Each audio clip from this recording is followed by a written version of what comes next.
being and doing.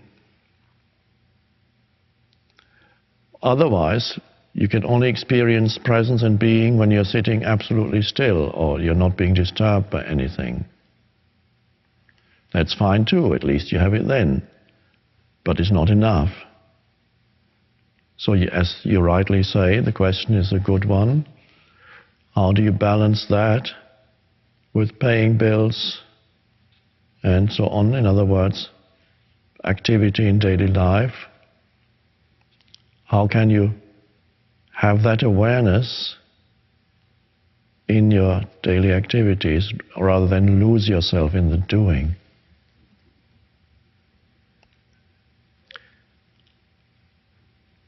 Well, as a practice, any practice that we now talk about presupposes that there is a minimum of presence in you, because without that, you can't practice. If there's a minimum of presence in you in any situation, then there's something that you can do. And a minimum of presence or awareness means you're not totally lost, but you can be aware at the beginning of an activity so that you don't get drawn into it so totally that you lose yourself in it.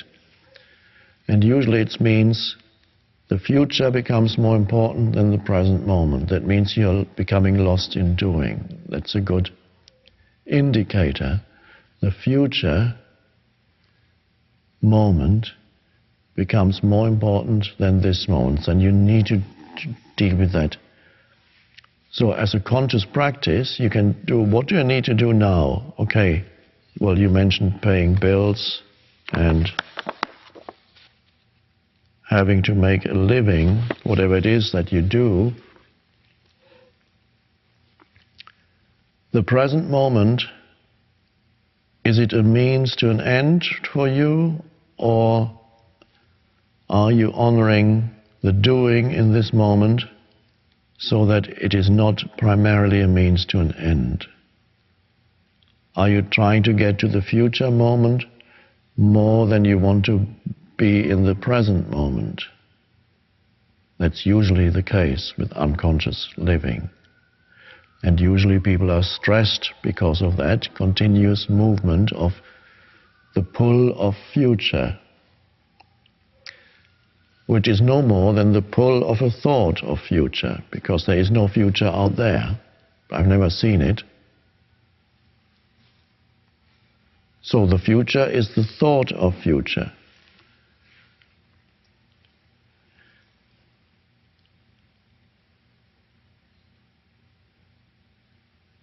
So the balance between being and doing is done by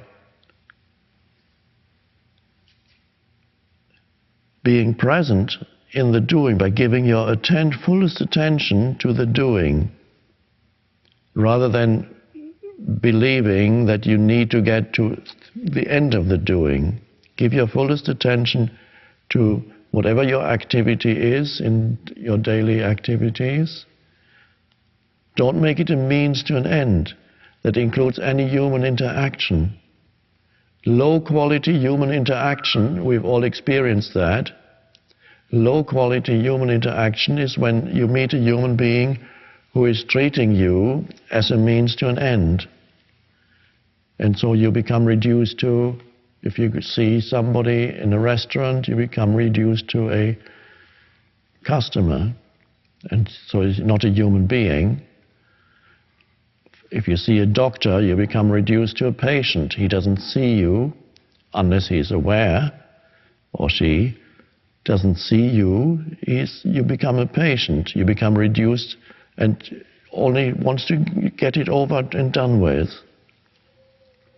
The person who's trying to sell you something, to this person you are a means to an end. He or she wants to get to the future moment where the sale is completed.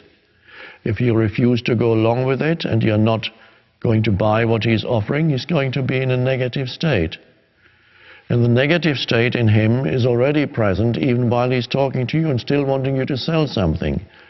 Because there's a strong desire for you to finally come to the end of it already. He is using you as a means to an end so that he can get to the future moment where he thinks he needs to be. And you can feel that, and you can feel that this is not a high-quality human interaction. And a lot of interaction between humans in our society is of that kind, because they are all just wanting to use the other in their desire, compulsive desire to arrive at the future point where they need to be.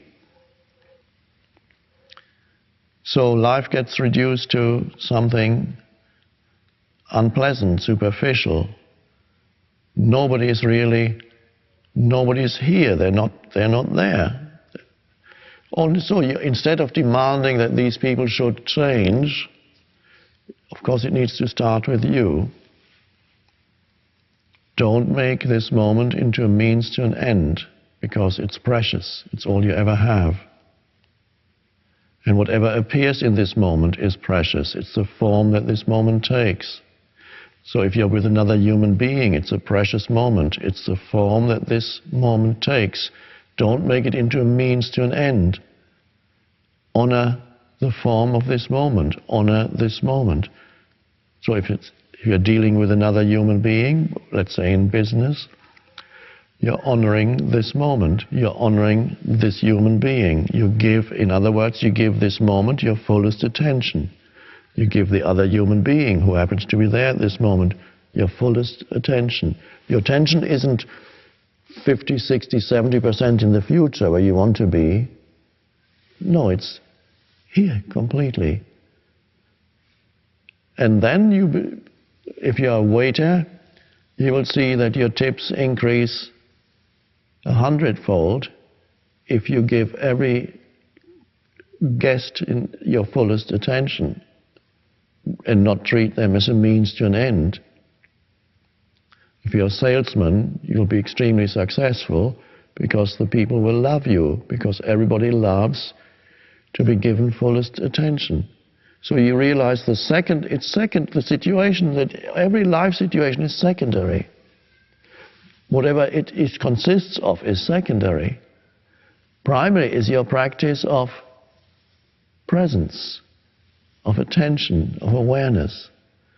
So you use whatever life gives you to do, bring that element of attention to it, of aware presence, and do it with infused, the doing becomes infused with presence. And it shifts. If you thought your job was boring, well, there was most likely not enough presence in the doing. Even menial jobs, you can become transformed through presence. I have occasionally witnessed, not very often, people at a toll booth where cars stop every few seconds. A car stops and they say, $2 please. Now, one would think that's not an interesting job where you can be present, but very rarely, once or twice in my life, I have seen somebody there who emanated awareness or presence, and everybody who stopped there, every driver, was given fullest attention in that moment. The words didn't matter. Thank you, $2, thank you, have a nice day. But the energy behind it.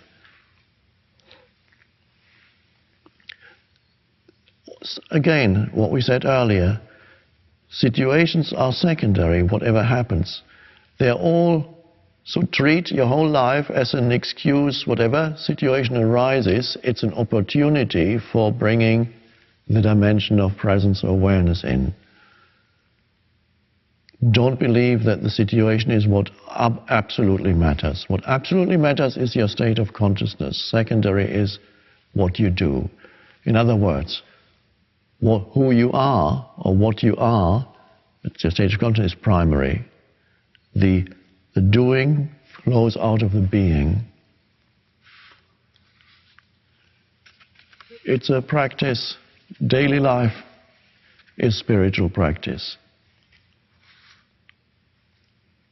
One way of talking about what is Zen, one Zen master simply defined Zen as doing one thing at a time. That's Zen. No, you can't get a more simpler definition than that. Of people spend years trying to figure out what Zen is all about in monasteries and still can't figure it out. And this Zen master says, doing one thing at a time. Is that it? Yes. Well, that stops your mind. And then what's left? What's left for you to do is doing one thing at a time. Not be over there, but be here, be present in the doing. And already you are practicing presence. One thing at a time. This fullest attention to this one thing. There's only this moment. And this moment then becomes different. It changes. Its quality changes from low quality to high quality. The doing changes. The relationship changes to high quality. High quality, what I call high quality, implies there is the awareness becomes part of this situation. You bring in a new dimension.